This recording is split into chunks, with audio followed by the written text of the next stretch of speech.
ठीक है। हाँ जी, ये सब हमारे प्रसादी हैं, प्रभु को प्रसादी करके, और वो प्रसादी धारण करने से हमारा मन इष्टाकार होता है। हाँ, इसीलिए गुरु का उच्छिष्ट, संतों का उच्छिष्ट, आराध्य देव का उच्छिष्ट, गुरु की प्रसादी, संतों की प्रसादी, आराध्य देव की प्रसादी, ये हमारे अंतःकरण को निर्मल करती है। देखो, शनकादि ब्रह्मबोध संपन्न महापुरुष हैं, जब वैकुंठ गए तो उनको प्रभु के श्री चरणों की चढ़ी हुई तुलसी जी की ऐसी सुगंध आई कि मतवाले हो गए, उतने में रोक दिया जय विजय। तो दर्शन की प्रबल लालसा ने आप्त काम महापुरुष के हृदय में भी आवेश पैदा कर दिया, और उन्होंने शाप दे दिया, 3 जन्म तक तुम असुर भाव को प्राप्त हो जाओ। हेले, तो भगवान की प्रसादी वस्त्र ये सब सर माथे। देखो, भगवान शंकर ज्ञान के समुद्र हैं, लेकिन गंगा जी को नेत्रों से रोक सकते थे, माथे पे इसीलिए धारण किया कि भगवान का चरणामृत है। तो हम किसी भी संप्रदाय से या किसी भी आचार्य परंपरा से हो, हम उसी परमात्मा की उपासना करते हैं। कोई निर्गुण निराकार, कोई सगुण साकार, कोई राम कृष्ण हरि, विविध नाम भगवान के। तो अपने आदर करें, संतों की प्रसादी, गुरुजनों की प्रसादी, भगवत प्रसादी। और इसके बाद जैसे अपने को लग रहा है कि अपने को जरूरत नहीं, तोड़ के बाहर गए, किसी को जरूरत देखा उसको उड़ा दिया। हाँ, संतों का तो है ना कि कहीं से मिला कहीं भी चला गया, उसको कोई राग नहीं है, राग नहीं। अब हमने एक काशी में संत भगवान को देखा, जिससे किसी ने कुछ रख दिया, वो बैठे हैं, उठे और चल दिए। हाँ, उसा हमारे को जैसे किसी ने दिया तो इसको ऐसे कर दिया, कोई नहीं ले रहा उसको वहीं छोड़ दिया, चल दिया। क्या बाबा जी के लिए समलोष्टास्म कांचना, समलोष्टा, अच्छा इसको दूर रखो, ऐसा भी नहीं है। क्योंकि किसी भी वस्तु, व्यक्ति, स्थान में हमारा ना राग है ना द्वेष है, सम अवस्था है। ले, सम अवस्था में बड़ा सुख है। हाँ, और विषमता, ये छू न जाए, ये न, तो इसका मतलब अभी सुलझन नहीं आई। और जब सुलझ गया ना, तो सबके बीच में रहता हुआ वो सबसे एकांत रहता है।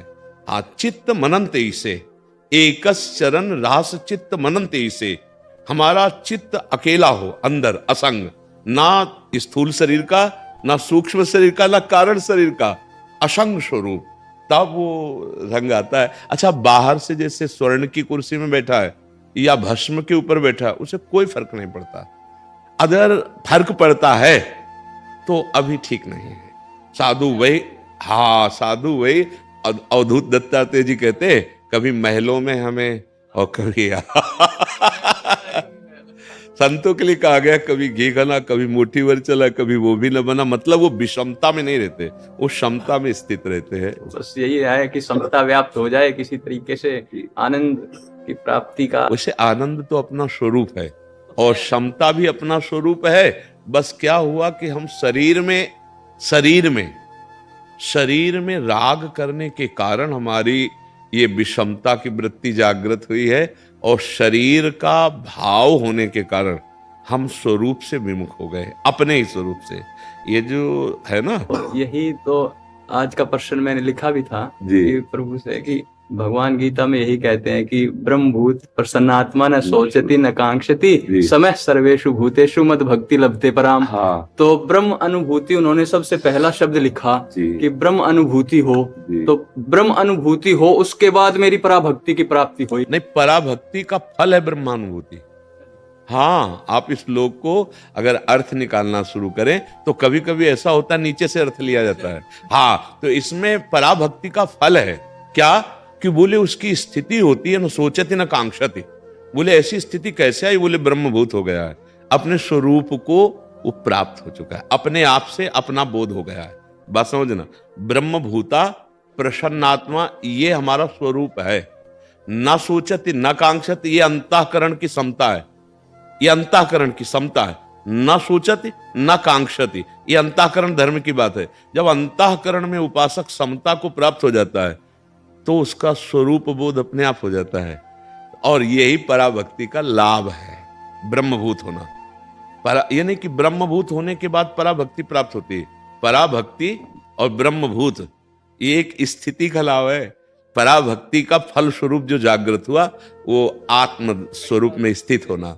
साधन करते वक्त महाराज जी थोड़ा सा ये हो जाता है गुरुदेव कि इसमें जैसे पराभक्ति के लिए तो नाम रूप लीला धाम के आश्रय लेना पड़ता है और ब्रह्म अनुभूति के लिए नाम रूप लीला धाम का ही आश्रय लेना होता है। आप समझना, गुरु का रूप, गुरु प्रदत्त नाम, चाहे प्रणव हो या रामकृष्ण हरि हो, नाम तो नाम ही है ना। गुरु के चरणों की आराधना साकार उपासना, गुरु की आज्ञा में रहना साकार उपासना। और जब हमारी तन्मयता गुरुदेव से हुई तो देह भाव छूटा, तो स्वरूप बोध हो गया, वही गुरुदेव आत्मा है, आत्मा ही गुरुदेव है, दूसरा कोई था नहीं। ये बाद में अनुभव, सोई जाने जी देव जनाई गुरुदेव रूप में, और जानत तुम्हें ही हो जाए तो समझ ला होगा। कोई नाम रूप के बिना, हाँ, चाहे आप प्रणव जपो, भगवान का नाम ही तो है ना। अच्छा, बिना गुरु के मिला नहीं है, तो साकार से ही तो मिला है। तो आराधना गुरु की हुई कि नहीं हुई, तो साकार गुरुदेव है ना। फिर साकार की उपासना से साकार का भाव छूटा और स्वरूप जो है वो आकार रहित है। हाँ, सर्वव्यापी एक रस अनंत महिमा युक्त, उसमें स्थित हो गया, वही तत्त्वम अस्सी। तो कोई दुर्गेश पांडे जी, न्यायाधीश। राधे राधे।